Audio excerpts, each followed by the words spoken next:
When you're young, mistakes are paper cuts. You heal, you bounce back, you have time. But once you cross 50, time stops being your friend. Your career path is mostly set, your family structure is in place, your appetite and capacity for risk has collapsed. The truth is simple but brutal. After 50, brilliance matters far less than avoiding catastrophe. Yet society feeds us fantasies. The next Amazon, the next crypto boom, shortcuts, secrets, miracle investments. But at 50 and beyond, these aren't opportunities. They're traps.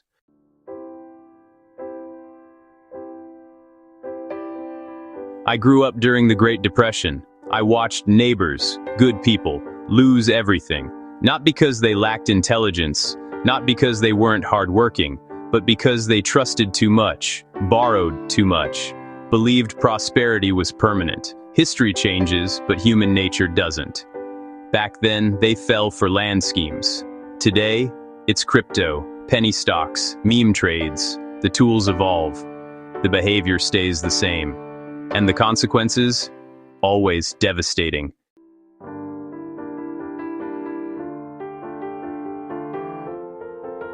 If you're over 50, listen very carefully. Your number one job in finance is defense. Your offensive years, the years when mistakes were cheap and recoveries were possible, are behind you.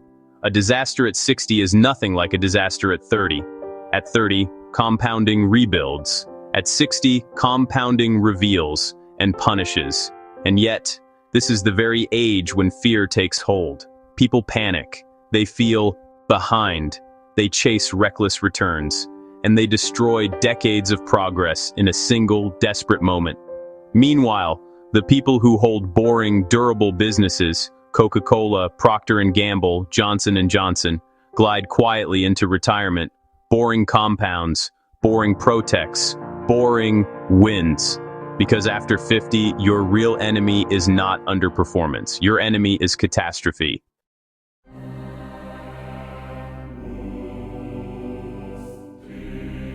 I once watched a man, brilliant, Ivy League educated, financially successful, fall apart at 55.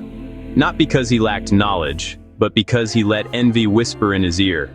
He believed everyone around him was wealthier, smarter, more successful. He couldn't bear the idea of being ordinary, so he plunged headfirst into dot-com speculation. Within months, half his life savings were gone. His ego couldn't tolerate boring, but his retirement couldn't tolerate his ego. I have seen this story repeat itself for nearly 7 decades. If you're over 50, your goal is simple: durability. Not heroism, not glory. Just staying solvent long enough for compounding to defend you. That requires 3 rules. 1. Avoid leverage. Debt is deadly when you're running out of decades. 2. Avoid speculation. You will not outplay a 22-year-old with nothing to lose.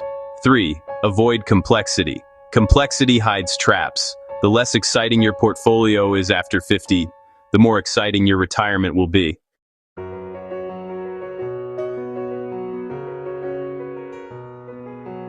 Let's talk about the silent killer of financial futures: envy. Envy has destroyed more retirement plans than inflation, recessions, or bad policies combined. People don't go broke because of lack of income. They go broke because they cannot stand watching someone else succeed. I've watched people with perfectly healthy portfolios throw it all away because a neighbor bragged about a lucky stock pick. They chased the same risk, they copied the same gamble, and they collapsed. Meanwhile, the quiet, disciplined investors kept compounding, stayed patient, and retired in peace. Your retirement does not care how your brother-in-law invests. Your family will not eat better because your neighbor made a lucky trade. Only your ego cares, and your ego is the most expensive liability in your financial life.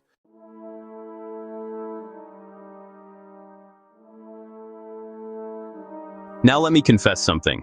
My biggest mistake wasn't a bad investment. It was selling a great one too early. I made a quick profit, felt proud, felt clever. Had I simply held on, that single stake could have doubled my net worth. Compounding punishes impatience more ruthlessly than it punishes ignorance. Most investors repeat this mistake endlessly. They sell winners too early, and they hold losers far too long. It's backward, emotionally comforting, financially disastrous. When you find a truly great business, the smartest strategy is usually to sit still. And at 50 or beyond, this becomes a matter of survival. You no longer have decades to recover from cleverness. One misstep can erase your future.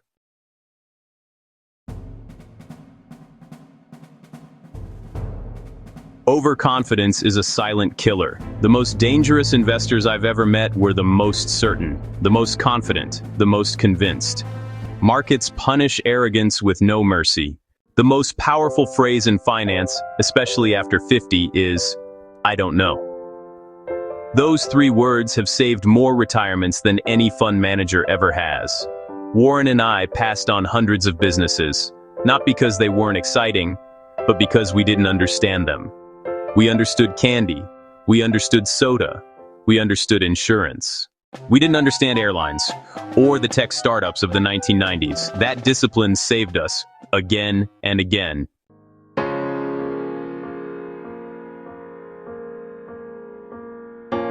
Another truth becomes painfully clear after 50. Your energy will fade. Your ability to trade time for money will decline. Your body will slow down long before your bills do. That's why ownership matters.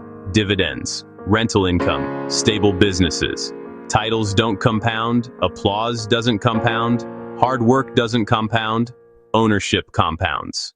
If you're over 50 and still relying solely on labor, you're running a race you cannot win forever. Owning even a small slice of a durable business can carry you through decades when work cannot.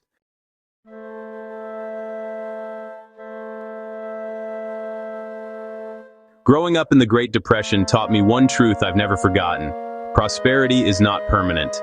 Bad times come for everyone, every generation, every era, and when they do, debt kills, and resilience saves. The people who survived the 1930s weren't the smartest, they were the most durable.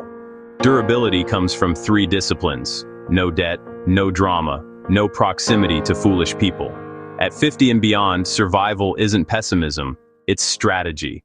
You can still build wealth, many do, but they do it slowly, calmly, rationally. They avoid the handful of decisions that could wipe out everything they built.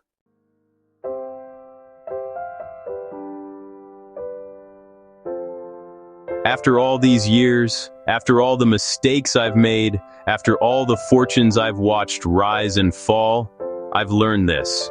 You don't need brilliance to win. You don't need perfect timing. You don't need secrets. You just need to stay in the game long enough for compounding to work in your favor. And above all, especially after 50, don't aim to get rich quickly. Aim to avoid becoming poor permanently. That is the entire game.